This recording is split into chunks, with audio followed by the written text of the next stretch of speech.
Thank you for joining us for this week's edition of Pigskin Saturday. With me is Adam Lovell, Justin Rogers, and my name is Race Fisher. And today we will break down the top matchups for this weekend. Our first matchup is on Thursday, number 11 Clemson at Louisville.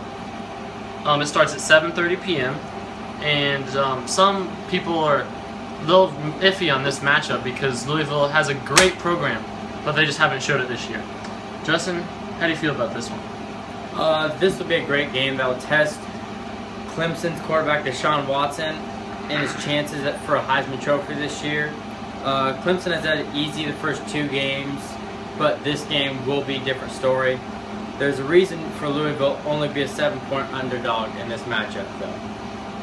I like Clemson, but not by more than 10-point victory. See, I like where you guys are at with Louisville. They've had success in the past with Teddy Bridgewater, now currently playing in the NFL. The Cardinals are 0-2 since 1998, and they've just had a rough start. I mean, both sides of the ball, they can't find a quarterback. They've subbed in 3 different quarterbacks in their game against Houston, so I think that'll be a struggle for them. The Tigers will win this one 28-17. Clemson has one of the nation's best offenses. They score fast, and they have a great quarterback. I watched Louisville in their first game of the year against Auburn. I was impressed by them because they still put up a fight, but I think Clemson will run away with this one. Our second game we will talk about is number 9 Florida State at Boston College. Now, Boston College is a better team than people think. They scored 76 points last week, and that says something. Adam, what do you think about this one? This will definitely be a game to watch. This is going to be a packed house. There's going to be people everywhere. The key to FSU's success will be their rushing attack. They have a great rushing attack with Cook in the backfield. I can see FSU's game plan being running down the throats of Boston College. So it'll be a back and forth battle with Boston College's high-scoring offense. But I think FSU's defense, and with the coach of Jimbo Fisher being as good as he is, the Noles will win this one by 10.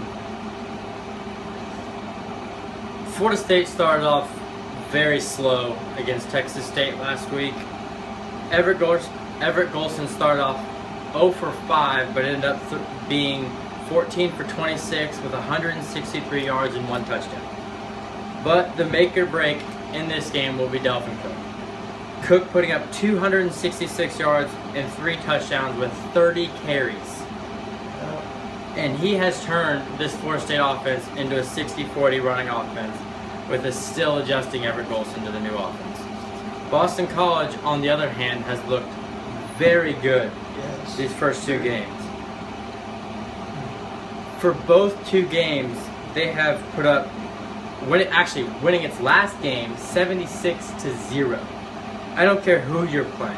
That's pretty impressive. Goose egg is a goose egg, yeah, right?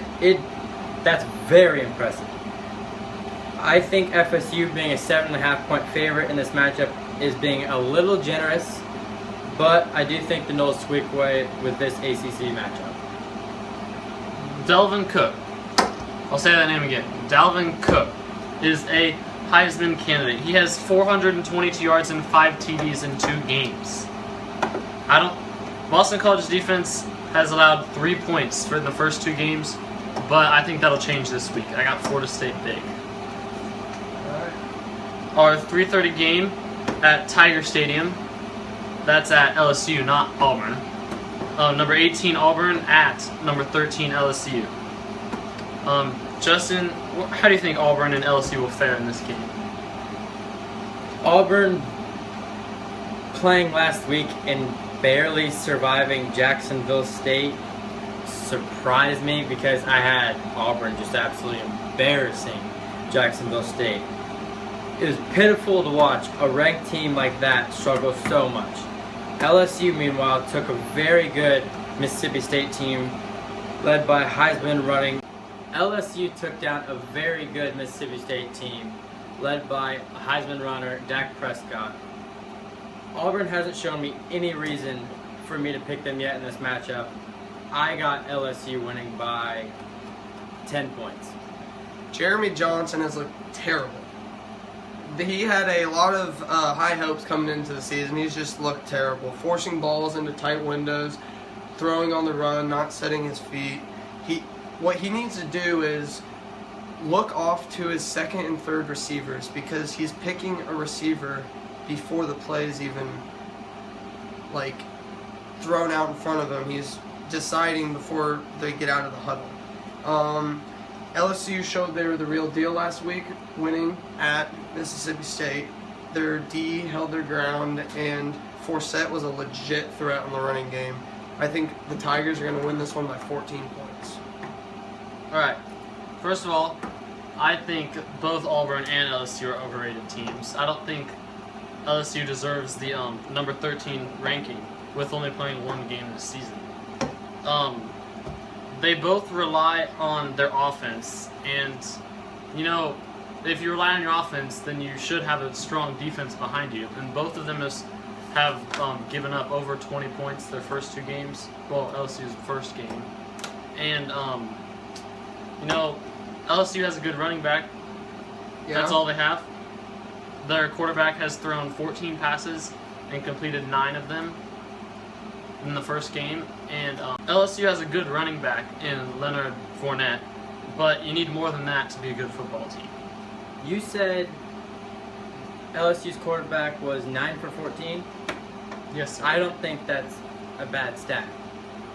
And I really don't see a problem with that. And I think LSU beating Mississippi State is a very good first win for the season. Hold on. They were on the road in cowbell country. That's not an easy win. I'm just gonna point that out. That was not an easy win at all. All right. My point of view on that stat was that when you can go a whole game and only throw 14 passes in a college football game, your offense just isn't. Did they win the game? Isn't very equal. Did they Did they win the game? Yes, they did. But Alright. that's not the point of view I was looking at. Their scouting report was run the ball. They ran the ball for over 200 yards. I think they're a rush first team anyway. And that's going to hurt them later on this season. Okay. I think each team has their own identity that they do very well in, and LSU's is a power first team, and if they power down teams' throats and that's their identity, they're going to stick to that and they're going to be good at that. But And win ball games. Well, Florida State only powered down the throat during one game. The first game, Everett Golson did have 315 yards. that's passing. fine. So Fair enough. they're equal. Scouting report for different week, but who do you got winning this game, this LSU game, Race? I have the Auburn Tigers. War Eagle. Our next game for the day is at 3:30 at Notre Dame Stadium, where number 14 Georgia Tech takes on number 8 Notre Dame.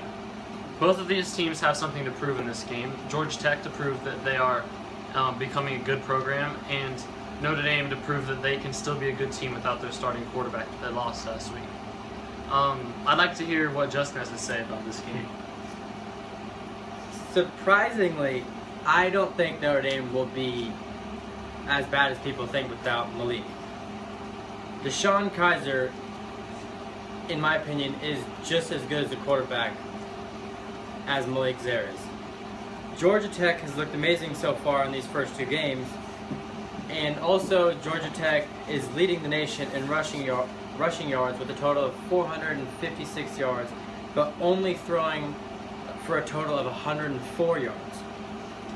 Yes, Malik is hurt, but I honestly think Notre Dame will get that luck of the Irish that they always get and pull off a victory against Georgia Tech this week.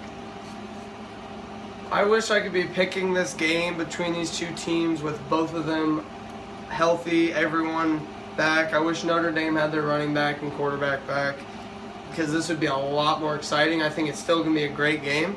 Notre Dame came off a close win in Virginia, and their backup quarterback showed that he can perform in the clutch. He has a cannon. The dude can sling the ball. But his 6'4", 220. Yeah, he is a big dude. His decision-making, on the other hand, was sort of shaky in my opinion. But, I mean, that's going to happen. Sophomore quarterback coming in and playing this whole entire game and just pulling it out and having a good game. I think he's going to do well. He'll have his ups and downs. Yes, sure. he'll have his ups and downs.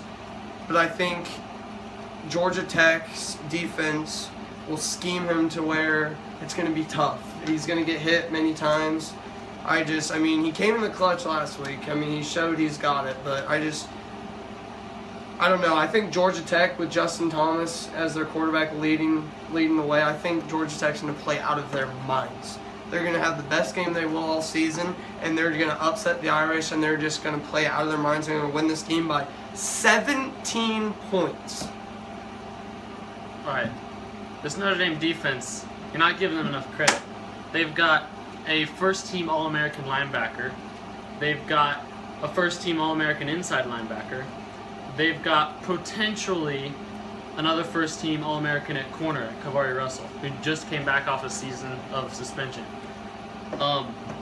Malik Zaire isn't that big of a loss. It's a big loss, don't get me wrong, starting quarterback.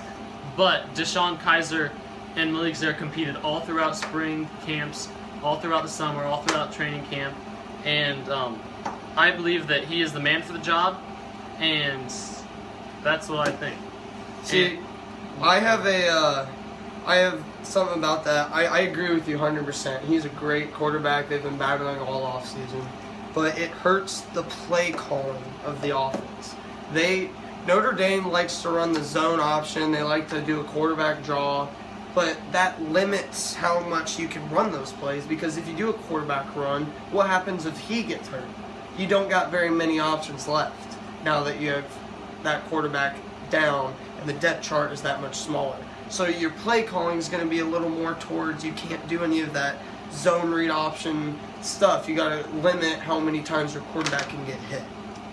That's a very good point.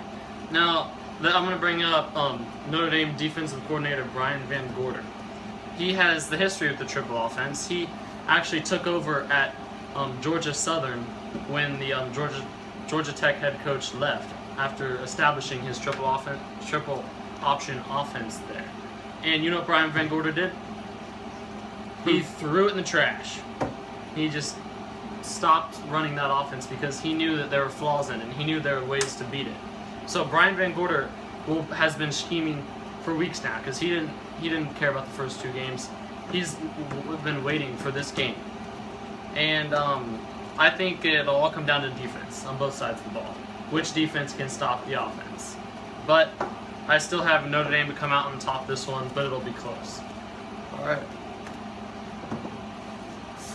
Now, our next game is a little controversial. Stanford at number 6 USC. Now, Stanford, coming off an okay first two games, they lost to Northwestern in the first game, but I don't think they have enough to beat this USC team. USC's a young team, but they have a lot of talent. USC will win big. The home field advantage will play a key factor in this one. USC being at home, they play well there. It's a good environment.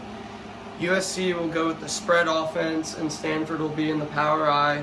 You know how their identities are.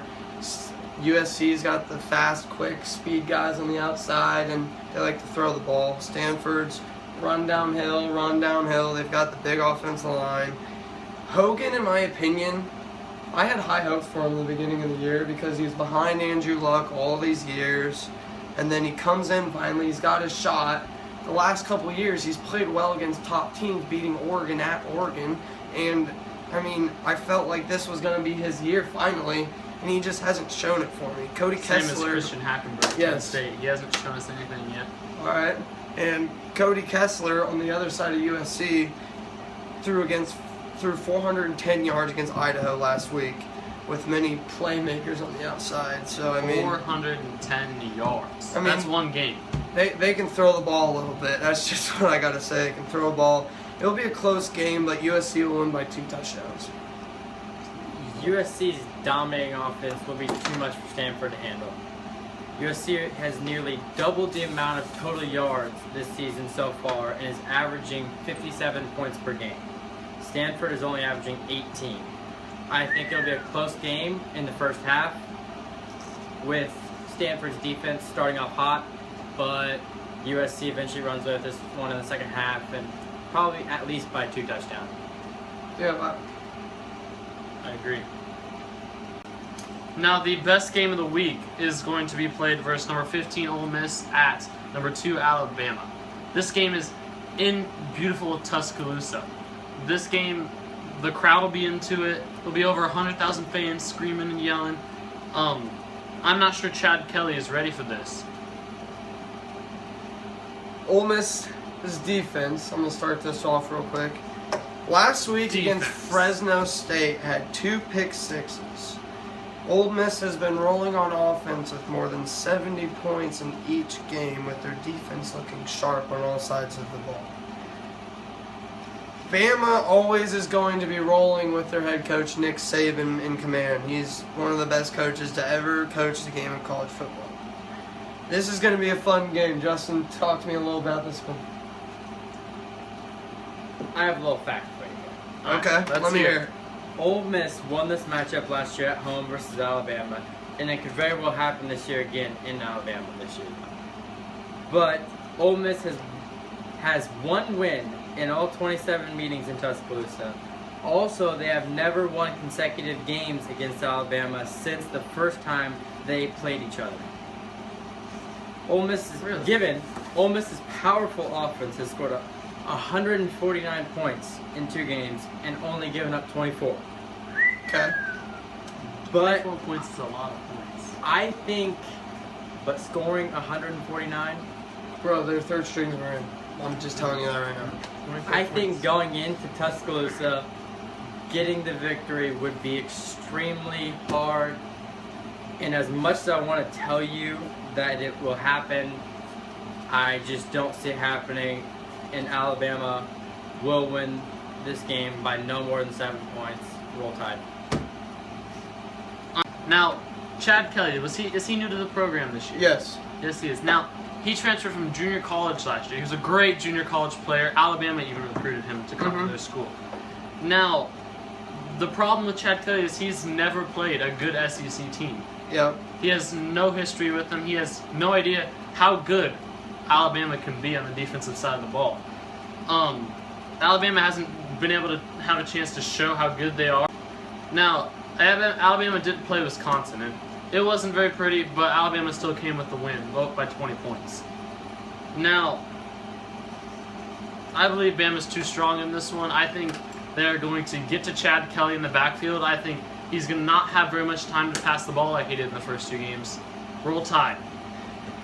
All right, this is going to be a fun game to watch. This is going to be a fun one. Roll Tide in the power attack against the speed on the outside by the Rebels. Home field advantage will be key in this one, but don't think too fast. This Rebel team is legit. They did it last year and they'll do it again. Bama gets upset, Ole Miss by 3, go Rebels.